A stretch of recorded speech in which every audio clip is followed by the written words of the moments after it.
வணக்கம். ஃபோர்ஸ்டஸ் எட்கேஸ் வழங்கும் தமிழ்நாடு 360க்கு உங்களை வரவேற்பது நான் சலோமி. தமிழகத்தில் உள்ள அனைத்து மாவட்ட நிகழ்வுகளையும் விரிவாக பார்ப்பதற்கு முன் தலைப்புச் செய்திகளை பார்க்கலாம்.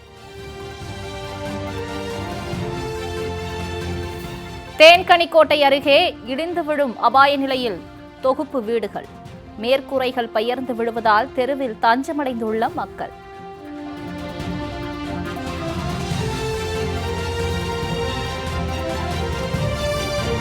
திண்டுக்கல்லில் பாழடைந்த கட்டிடத்தில் செயல்பட்டு வந்த அங்கன்வாடி மையம், மாலை முரசு செய்தி எதிரொலியாக வேறு கட்டிடத்திற்கு மாற்றம், நன்றி தெரிவித்த பெற்றோர்.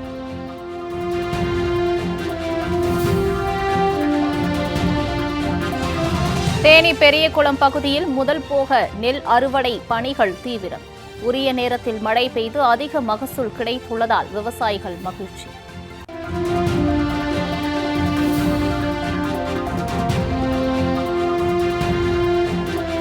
சிவகங்கை மாவட்டம் திருப்பத்தூர் அருகே சிறுவர் பூங்காவில் திறந்த நிலையில் உள்ள மின்பெட்டி, குழந்தைகள் நலனை கருத்தில் கொண்டு சீரமைக்க பெற்றோர்கள் கோரிக்கை.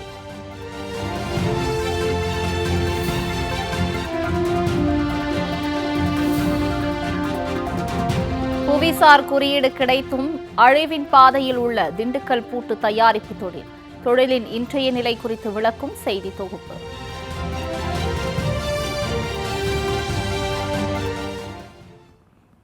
இனி விரிவான செய்திகளை பார்க்கலாம். தேன்கனிக்கோட்டை அருகே தொகுப்பு வீடுகளின் மேற்கூரைகள் இடிந்து விழுந்துள்ளதால் அப்பகுதி மக்கள் தெருவில் தங்கும் அவல நிலை ஏற்பட்டுள்ளது. கிருஷ்ணகிரி மாவட்டம் தேன்கனிக்கோட்டை அடுத்துள்ள கட்டணீசே என்ற கிராமத்தில் பட்டியலின மக்கள் வசிக்கும் தொகுப்பு வீடுகள் உள்ளன. 1994ஆம் ஆண்டு தமிழ்நாடு அரசால் கட்டப்பட்ட இந்த வீடுகள் முறையான பராமரிப்பு இல்லாத நிலையில் தற்போது வீட்டின் சுற்றுச்சுவர்கள் இடிந்தும் மேற்கூரைகளில் சிமெண்ட் பூச்சி பெயர்ந்து விழுந்தும் வருகிறது. அடிக்கடி சிமெண்ட் காரைகள் பெயர்ந்து விழுவதால் அச்சமடைந்துள்ள அப்பகுதி மக்கள் வீடுகளில் தங்குவதற்கு பயந்து குழந்தைகள் மற்றும் முதியவர்களுடன் தெருக்களில் தஞ்சமடைந்துள்ளனர். எனவே தங்கள் உயிரை காப்பாற்ற அரசு உடனடியாக தொகுப்பு வீடுகளை இடித்துவிட்டு புதிய வீடு கட்டித்தர வேண்டும் என்றும் தாங்கள் தங்குவதற்கு தற்காலிக ஏற்பாடு செய்ய வேண்டும் என்றும் கோரிக்கை விடுத்துள்ளனர்.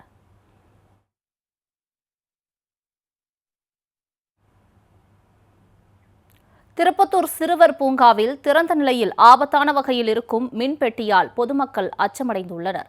சிவகங்கை மாவட்டம் திருப்பத்தூரில் மருதபாண்டியர் நினைவு மண்டபத்தின் முன் சிறுவர் பூங்கா அமைந்துள்ளது. பூங்காவின் அருகில் தொடக்கப்பள்ளி அமைந்துள்ளதால் பள்ளி முடிந்ததும் மாணவ மாணவியர் பூங்காவிற்கு சென்று விளையாடுவது வழக்கம். அத்துடன் அப்பகுதி மக்கள் மாலை நேரங்களில் தங்களின் குழந்தைகளுடன் வந்து பொழுதை கழித்து செல்கின்றனர். மேலும் நாள்தோறும் 100க்கும் மேற்பட்டோர் நடைபயிற்சி மேற்கொள்கின்றனர். இந்நிலையில் இந்த பூங்காவில் மின் விளக்குகளுக்காக அமைக்கப்பட்டுள்ள வயர் பாக்ஸ் மற்றும் சுவிட்ச் பாக்ஸ் உள்ளிட்டவை திறந்த நிலையில் எவ்வித பாதுகாப்பும் இல்லாமல் இருப்பதால் இங்கு வரும் பெற்றோர் அச்சமடைந்துள்ளனர். எனவே குழந்தைகள் நலன் கருதி விரைவில் அவற்றை சீரமைத்து பாதுகாப்பான சூழலை ஏற்படுத்த வேண்டும் என்று அப்பகுதி மக்கள் கோரிக்கை விடுத்துள்ளனர். இருக்கக்கூடிய பள்ளியிலிருந்து மாணவர்கள் அதே மாதிரி சிறுவர்கள் மாலை பொழுதுகளில் இந்த பூங்காவுக்கு வர்றது வழக்கம். ஆனால் 2 நாளாக மழை பெஞ்சிக்கிட்டு இருக்க டயத்தில் இங்கே பார்த்தா அதற்கான சிறுவர் பூங்கா ஒளி விளக்குகளுக்கான சுவிட்ச் பாக்ஸஸ் ஓப்பன்லையும் முறையான பாதுகாப்பு இல்லாமல் இருக்குது. யாராவது தெரியாமல் ஒரு சின்ன குழந்தைகள் அதில் கை வச்சா கூட எந்த அளவுக்கான ஒரு பாதிப்பை ஏற்படுத்துங்கிறது தெரியாமல் பேரூராட்சி நிர்வாகம் பாதுகாப்பற்ற நிலையில் அதை வச்சிருக்கிறது அச்சமாக இருக்குது. உடனடியாக திருப்பத்தூர் பேரூராட்சி நிர்வாகம் இதில் தலையிட்டு உரிய பாதுகாப்பு நடவடிக்கை எடுக்கணும்னு சொல்லி அன்போடு கேட்டுக்கொள்கிறேன். பெரியகுளம் பகுதியில் முதல் போக நெல் அறுவடை பணிகள் நடைபெற்று வரும் நிலையில் மகசூல் அதிகரித்துள்ளதால் விவசாயிகள் மகிழ்ச்சி அடைந்துள்ளனர். கடந்த ஆண்டு உரிய நேரத்தில் வடகிழக்கு பருவமழை பெய்ததால் தேனி மாவட்டம் பெரியகுளம் அருகே உள்ள மஞ்சளார் அணையிலிருந்து முதல் போக பாசனத்திற்காக கடந்த ஆண்டு நீர் திறக்கப்பட்டது. இதன் மூலம் தேவதானப்பட்டி மஞ்சளார் அணை, செங்குளத்துப்பட்டி, கெங்குவார்பட்டி உள்ளிட்ட பகுதிகளில் சுமார் 5000க்கும் மேற்பட்ட ஏக்கரில் பல்வேறு ரக நெல் சாகுபடி செய்யப்பட்டது. பயிர்கள் நன்கு விளைந்து தற்போது அறுவடைக்கு தயாரான நிலையில் விவசாயிகள் அறுவடை பணிகளில் தீவிரமாக ஈடுபட்டு வருகின்றனர். இந்த ஆண்டு முதல் போக சாகுபடியில் ஏக்கருக்கு 35 முதல் 40 மூட்டை நெல் கிடைத்துள்ளதால் விவசாயிகள் மகிழ்ச்சி அடைந்துள்ளனர். அத்துடன் அறுவடை பணிகள் தொடங்கியது முதலே அரசின் நேரடி நெல் கொள்முதல் நிலையம் திறக்கப்பட்டு விவசாயிகளிடம் நெல் கொள்முதல் செய்யப்படுவதால் விவசாயிகள் கூடுதல் மகிழ்ச்சி அடைந்துள்ளனர்.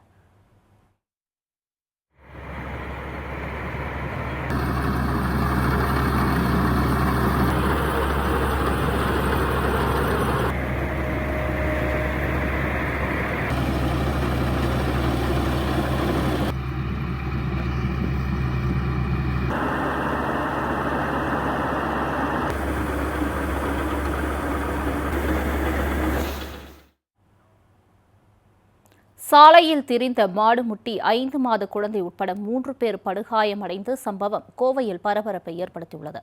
கோவை உக்கடம் அன்புநகர் பகுதியில் ஜூனத் நிஷா என்பவர் குடும்பத்துடன் வசித்து வருகிறார்.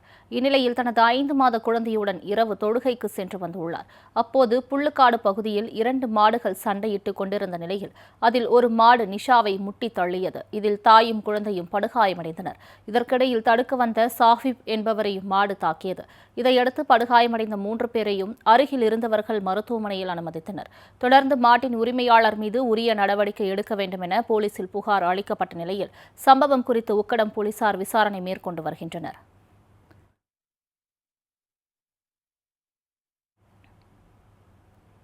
திண்டுக்கல்லில் பாழடைந்த கட்டிடத்தில் செயல்பட்டு வந்த அங்கன்வாடி மையம் மாலை முரசு செய்தி எதிரொலியாக வேறு கட்டிடத்திற்கு மாற்றப்பட்டது.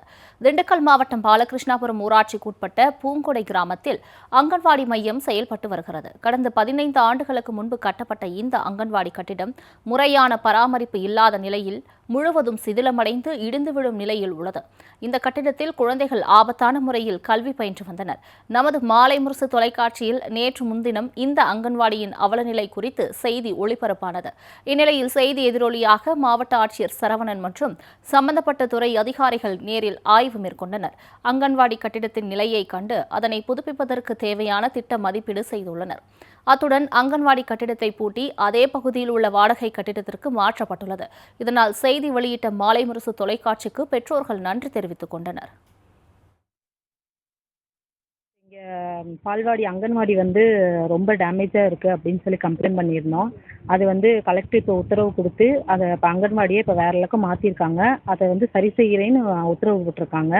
அதுக்காண்டி அங்கன்வாடியில் இருக்க எல்லாத்துக்கும் பிள்ளைகள் சார்பாகவும் பெற்றோர்கள் சார்பாகவும் எல்லா சார்பாகவும் நாங்கள் நன்றியை தெரிவிச்சுக்கிறோம். மாலை முரசுக்கும் நாங்கள் நன்றியை தெரிவிச்சுக்கிறோம்.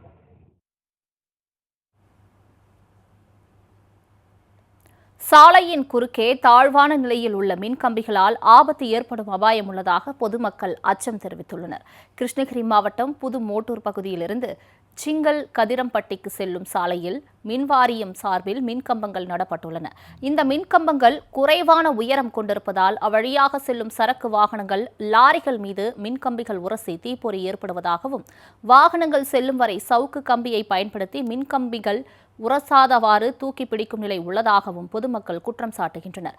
மேலும் எந்நேரமும் ஆபத்து ஏற்படும் என்பதால் மின்வாரியத்தினர் தாழ்வான மின்கம்பிகளை மாற்ற வேண்டும் எனவும் பொதுமக்கள் கோரிக்கை விடுத்துள்ளனர்.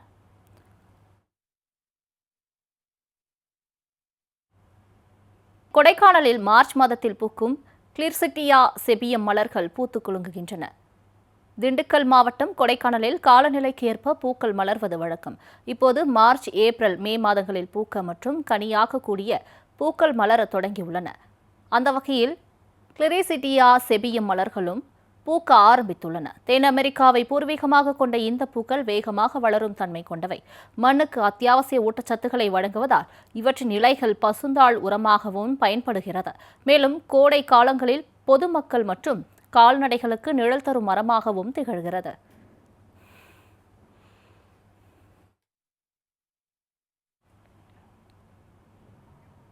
வள்ளியூர் அருகே தொடக்கப்பள்ளியில் சீர்வரிசை பொருட்களுடன் மாணவர் சேர்க்கைக்கு வந்த பெற்றோரை ஆசிரியர்கள் மலர் கொடுத்து வரவேற்றனர். நெல்லை மாவட்டம் வள்ளியூர் அருகே துளுக்கர்பட்டியில் ஊராட்சி ஒன்றிய தொடக்கப்பள்ளி செயல்பட்டு வருகிறது.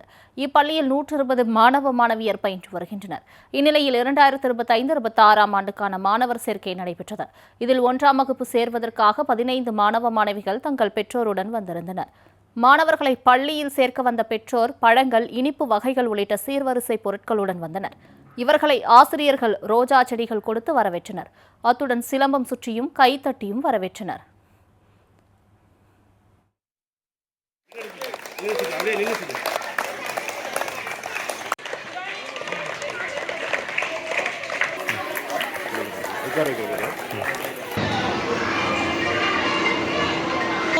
Sail, sail, is, it, water, water.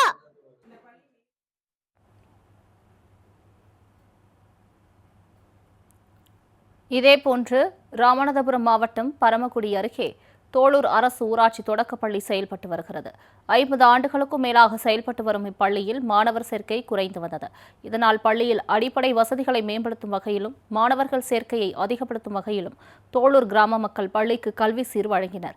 கணினி, மேஜைகள், எழுது பொருட்கள், இருக்கைகள் உள்ளிட்ட 50,000 ரூபாய் மதிப்பிலான பொருட்களை ஊர்வலமாக கொண்டு வந்து பள்ளிக்கு வழங்கினர்.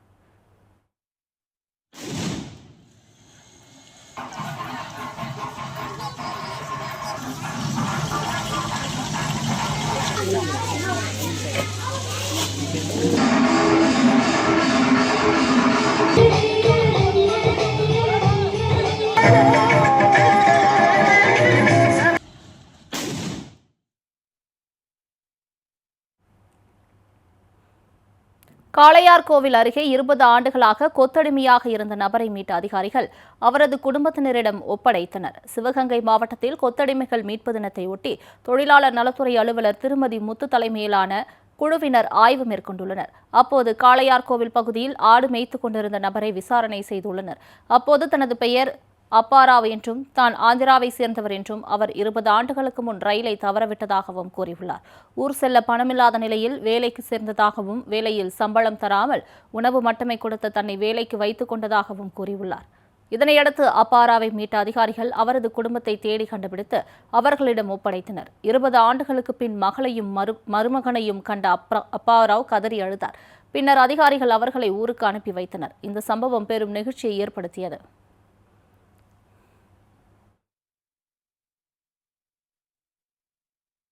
ஒர்க்குக்காக வேண்டி ஃப்ரெண்ட்ஸோடு சேர்ந்து ஒரு 4 பேரோட சேர்ந்து ட்ரெயினில் வந்துக்கிட்டு இருக்கும்போது டீ குடிக்க இறங்கியிருக்காரு. அப்போ ட்ரெயினை மிஸ் பண்ணிட்டார் போல இருக்குது. மிஸ் பண்ண உடனே அங்கேருந்து பஸ்லையோ ட்ரெயின்லையோ இங்கே சிவகங்கை வந்திருக்காரு. சிவகங்கையிலேருந்து காளையார்கோவிலுக்கு நடந்தே போய் ஒரு ஆள் கூட்டு போயிருக்காரு. அங்கே கடமங்குளத்தில் இருக்க ஒரு ஆள் கூட்டு போய் அவரை கொஞ்ச நாள் ஆடு மேய்க்க விட்டுருந்துருக்காரு. அவர் இறந்த உடனே இன்னொரு அண்ணாதுரைன்றவர்கிட்ட வந்து அவர் வேலைக்கு போயிருக்காரு.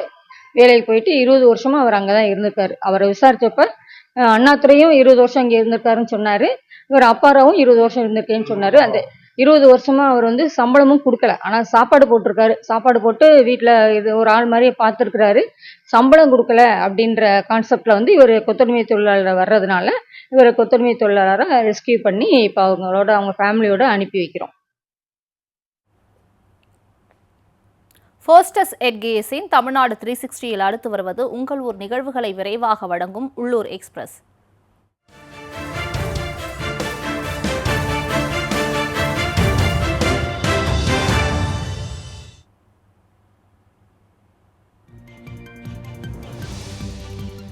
மயிலாடுதுறையில் 3ஆம் வகுப்பு மாணவியை அடித்த ஆசிரியர் மீது போலீசார் நடவடிக்கை எடுக்கவில்லை என பெற்றோர் குற்றம் சாட்டியுள்ளனர்.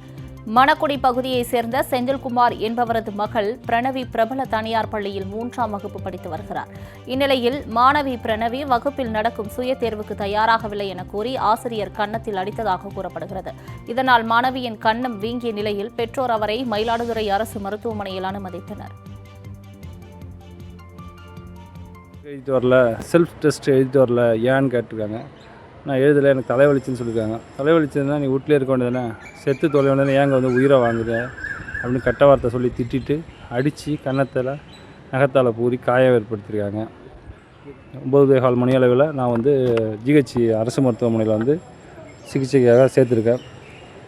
அட்மிஷன் போட்டு சிகிச்சை நடந்துகிட்ருக்கு. காவல்துறை இது வரைக்கும் இந்த நடவடிக்கை நடவடிக்கை எடுக்கலை காவல்துறை. பள்ளி நிர்வாகம் வந்து காவல்துறையை கட்டுப்பாட்டில் வச்சுட்டு முடக்க பார்க்குது காவல்துறையை. இது வரைக்கும் நடவடிக்கை எடுக்கல. தூத்துக்குடி மாவட்டம் எட்டயபுரம் அருகே மேம்பாலம் இல்லாததால் விபத்துகள் அதிகரிப்பதாக கூறி பொதுமக்கள் சாலை மறியலில் ஈடுபட்டனர். கீழ இறால் பகுதியில் 2 இளைஞர்கள் ஓட்டி சென்ற பைக் சாலையில் நடந்து சென்றவர் மீது மோதியது. இதில் 3வரும் படுகாயமடைந்த நிலையில் கீழ ஈரால் பகுதி மக்கள் தூத்துக்குடி மதுரை நெடுஞ்சாலையில் மறியலில் ஈடுபட்டனர்.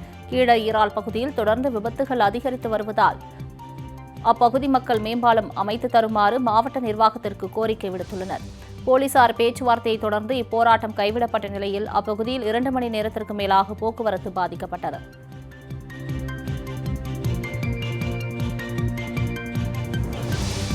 தேனி மாவட்டம் ஆண்டிப்பட்டி அருகே இலங்கை தமிழர்கள் வசிக்கும் அன்னை இந்திரா நகரில் அரசு பள்ளி ஆண்டு விழா கோலாகலமாக நடைபெற்றது. அரசு நடுநிலைப் பள்ளியில் நடைபெற்ற 40வது ஆண்டு விழாவில் பரதநாட்டியம், கரகாட்டம் மற்றும் திரைப்பட பாடல்களுக்கு பள்ளி மாணவர்கள் சிறப்பாக நடனமாடினர். இந்த விழாவில் பல்வேறு போட்டிகளில் வெற்றி பெற்ற மாணவர்களுக்கு பரிசுகள் வழங்கப்பட்டன. மேலும் இந்த விழாவை ஆண்டிப்பட்டி சுற்றுவட்டார பகுதியைச் சேர்ந்த ஏராளமானோர் கண்டுகளித்தனர்.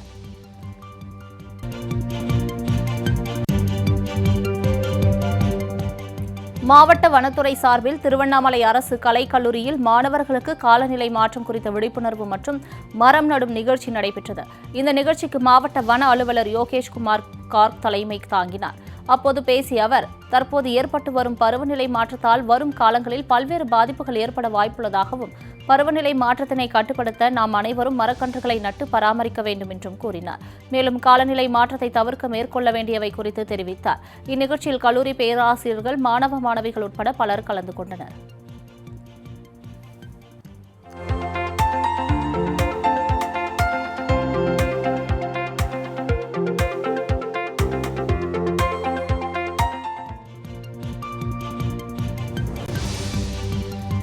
மயிலாடுதுறை மாவட்டம் குத்தாலம் அருகே அமைந்துள்ள மஸ்ஜிதுல் அக்ஸா பள்ளிவாசலில் நேற்று எதிர்வரும் ரம்ஜான் பெருவிழா பண்டிகையை முன்னிட்டு அல் அக்ஸா நண்பர்கள் சார்பாக சமய நல்லிணக்க இஃப்தார் நோன்பு சிறப்பு நிகழ்ச்சி நடைபெற்றது.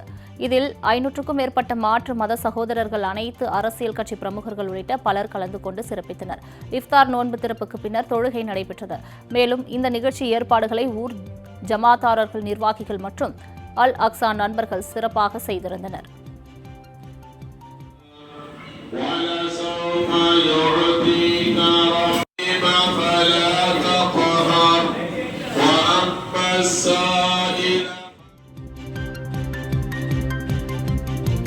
திருப்பூர் மாவட்டம் பல்லடத்தில் திமுக சார்பில் நடத்தப்படும் ரேக்லா போட்டிக்கான கால்கோள் நடப்பட்டது. முதலமைச்சர் மு.க.ஸ்டாலின் பிறந்த நாளையொட்டி பல்லடத்தில் முதல் முறையாக ரேக்லா பந்தயம் நடைபெறவுள்ளது. இதற்கான பணிகள் தீவிரமாக நடந்து வரும் நிலையில் போட்டிக்கான கால்கோள் நடும் விழா நடைபெற்றது. மேலும் போட்டியில் வெற்றி பெறுபவர்களுக்கு தங்க நாணயம் உள்ளிட்ட பரிசுகள் அறிவிக்கப்பட்டதால் பார்வையாளர்கள் மட்டுமின்றி போட்டியாளர்கள் ஆர்வத்துடன் உள்ளனர்.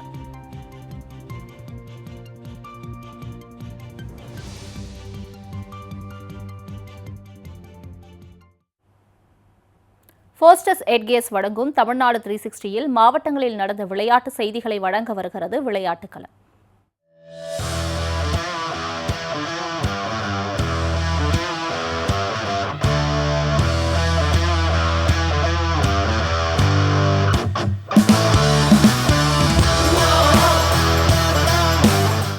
சிங்கம்புணரி அருகே நடைபெற்ற மினி மாரத்தான் போட்டியில் 300க்கும் மேற்பட்டோர் ஆர்வமுடன் கலந்து கொண்டனர்.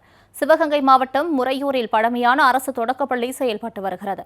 இப்பள்ளியின் 100ஆண்டு விழாவை ஒட்டி மினி மாரத்தான் போட்டிக்கு ஏற்பாடு செய்யப்பட்டது. 2 பிரிவுகளாக நடைபெற்ற இப்போட்டியில் ஆண்களுக்கு 10 கிலோமீட்டரும், பெண்களுக்கு 6 கிலோமீட்டரும் இலக்காக நிர்ணயம் செய்யப்பட்டது. இதில் 200 பெண்கள் உட்பட 300க்கும் மேற்பட்டோர் கலந்து கொண்டு எல்லையை நோக்கி ஓடினர். இதைத் தொடர்ந்து இரு பிரிவுகளிலும் முதல் 10 இடங்களை பிடித்தவர்களுக்கு ரொக்க பரிசுகள் வழங்கப்பட்டன.